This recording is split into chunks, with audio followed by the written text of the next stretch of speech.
Saya kasih tahu buat anak-anak muda, ya dengerin baik-baik. Sehebat apapun kau punya nama, setinggi apapun kau punya derajat, kau terkenal di mana-mana. Tapi kau durhaka sama orang tua, demi Allah, demi Allah. Emang kita itu mulia di pandangan manusia, tapi jelas-jelas kita hina di pandangan Allah Subhanahu wa Ta'ala. Sehebat apapun kita punya nama, mau kita menjadi Presiden Republik Indonesia RI, mau kita jadi gubernur ataupun bupati, mau kita jadi ustadz ataupun kiai, kalau kita durhaka sama emak kita, kalau kita durhaka sama orang tua kita, demi Allah kita nggak bakalan bahagia dunia akhirat. Ini saya punya kisah terakhir ya, saya kisahin aja ya. Nih saya punya kisah, dengerin baik-baik.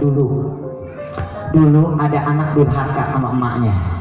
Anna syekhon kana masyhuran bil fadli. Padahal dia ini adalah seorang syekh, kalau di kita mah kiai, maha guru. Ada seorang syekh terkenal, masya Allah, di mana-mana. Tapi dia ini durhaka sama emaknya.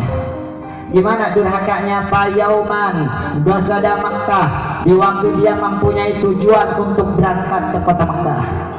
Dia mau berangkat ke kota Makkah, walahu ummun lam tarda.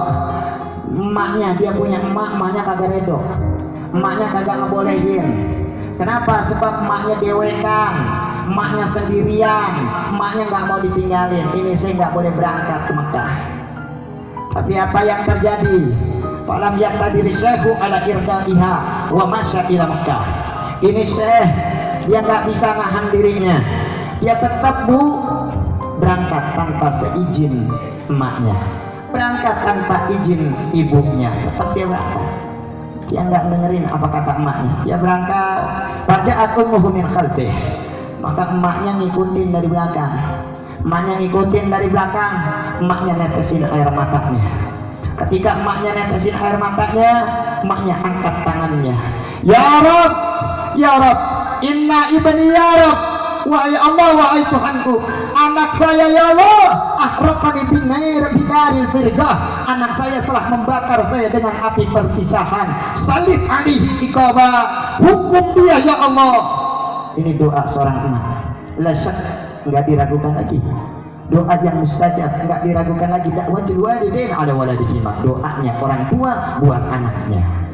Ini emaknya doain begitu, doain buat anaknya, hukum dia ya Allah. Terus apa yang terjadi, Bu? Falamma balagha syekhu madinatan minal madain. Di waktu ini syekh sampai sebuah kota, kalau kita mah kampung aja lah. Sampai dia di suatu kampung, dia dakhala masjidan fi lailil ibadah. Nah, dia masuk ke dalam masjid. Fi laili, di waktu malam, untuk apa? Fil ibadah, untuk beribadah, untuk mengerjakan salat malam. Allahu akbar. Dia salat. Tapi ketika ini saya sedang sholat, tiba-tiba di kampung itu ada satu maling. Ada satu maling di salah satu rumah warga. Yang punya rumah, pemilik rumah sadar, pemilik rumah tahu, dia jejeritan maling, maling, warga semuanya keluar. Semua warga keluar ngejar itu maling.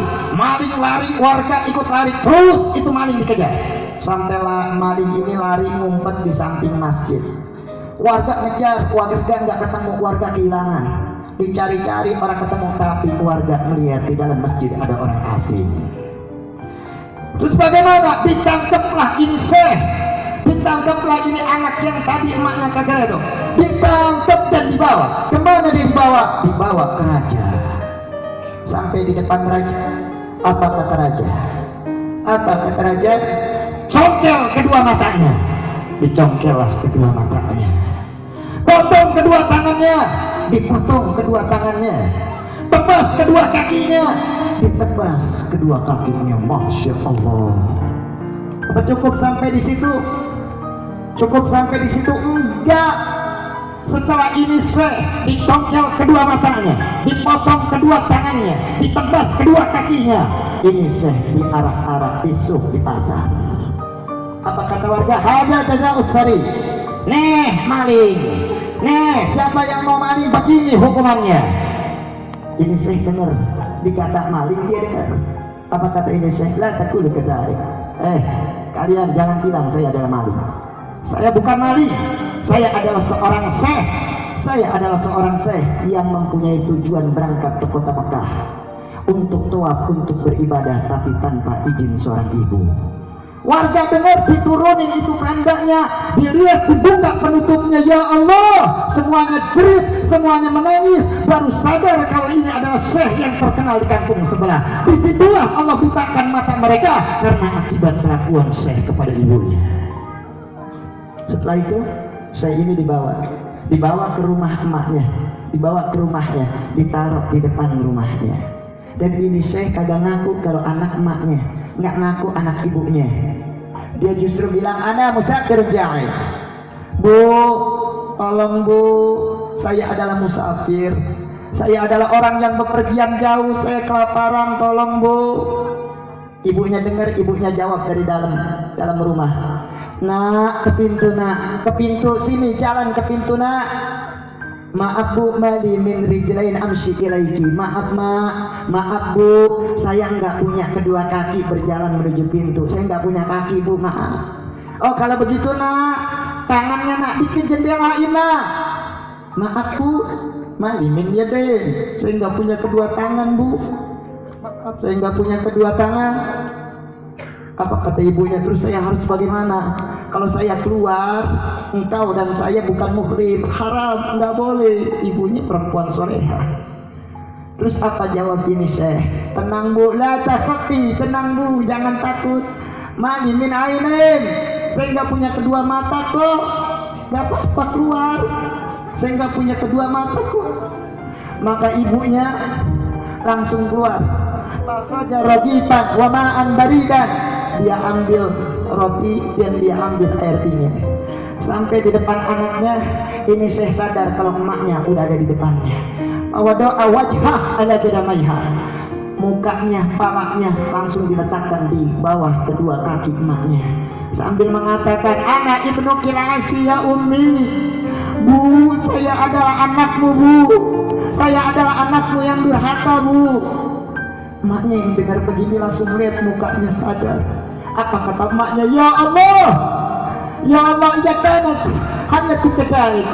Kalau emang apa kayak begini kejadiannya, kalau begini parahnya ya Allah, tapi furuti waruha, cabut nyawa saya ya Allah, dan cabut nyawa anak saya sekarang juga ya Allah.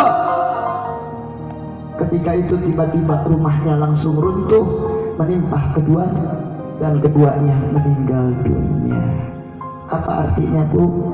Ini adalah seorang syekh, ilmunya tinggi, luar biasa, tapi ada satu kekurangan buat dia. Apa kekurangannya? Dia durhaka sama emaknya, dia nggak nurut sama emaknya. Jadi sehebat apapun kita punya derajat tinggi, betul, ingat sama emak kita. Mumpung emak kita ada, kita doain emak kita. Al-insaniyatul wahidah allati qad sa'anta wa li nafsiha fi salatiha li'annaha masghulan bi du'ai abnaiha. Naam, satu-satunya perempuan yang terkadang dia lupa mendoakan dirinya sendiri karena saking sibuk-sibuknya mendoakan anak-anaknya. Siapa dia? Emak kita. Emak kita sampai lupa doa buat dirinya. Kita pernah nggak begitu? Emak kita kalau doain kita sampai nangis. Kita begitu kagak sama emak kita? Jangan sampai Al-Habib Hasan dari Ja'far Asgaf, beliau mengatakan minimal 5 kali nih kita doain emak kita, Rabbi firli wali walidayya warhamhuma kama rabbayani shaghira. Ba'da salat maktuban. Setelah salat fardu kita doa itu sebanyak 5 kali. Terus doanya begitu. Jangan lupain emak kita. Jangan lupain bapak kita, karena ya Allah ya Karim, jangan sampai bapak dan emak kita terlantar gara-gara akibat kita. Jangan sampai emak bapak kita sakit hati akibat kita. Lan tajida rajulan ka abika wa lan tajida imratan ka umika. Sebab kita gak bakalan bisa nemuin lanang yang lebih sayang dibandingkan bapak kita, dan kita pun gak bakalan bisa nemuin wadon yang lebih sayang dibandingkan emak kita. Mumpung emak kita masih ada, jangan sampai kita nyakitin.